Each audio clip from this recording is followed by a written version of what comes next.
प्रदीप कुमार बेहेरा संपादक आदर्श अनुष्ठान संबलपुर। ये उद्देश्य है जे एटा डिस्ट्रिक्ट प्रशासन यूनिसेफ आउ एडेड एक्शन तरफ जिला स्तर में विपद संकुल केन केन छुआ मैंने रोचन आगामी दिन में काଣା सब पदक्षेप आम नहीं पार्मा सेटा के लेकिन आज ये कार्यक्रम आम इन आयोजन करेनु कि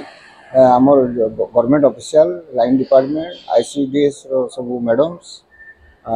आमर एनजीओस जेन माने कि चाइल्ड प्रोटेक्शन उपर काम करूछन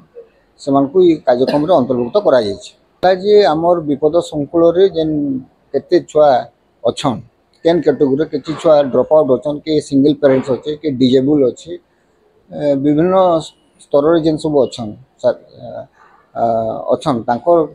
केते नंबर्स केन केन ब्लॉक रे सेटा अच्छे तांको गोटे लिस्ट कराई से लिस्ट अनुसार सब आसी जाइए इनफॉरमेशन तो इतार छड़ा छुआ मन लगी केंदा पॉन्ड्स हला ताकर खेलना हला विभिन्न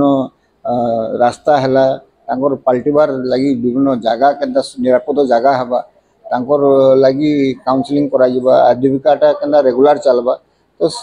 रेगुलर केंदा भल भाव रे चलबा तो से हिसाब रे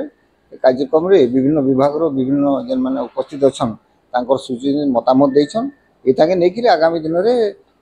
संबलपुर जिला कम्प्रिहेंसिव चाइल्ड प्रोटेक्शन उपरे बहुत सुंदर काम करवा गोटे योजना प्रस्तुत करा।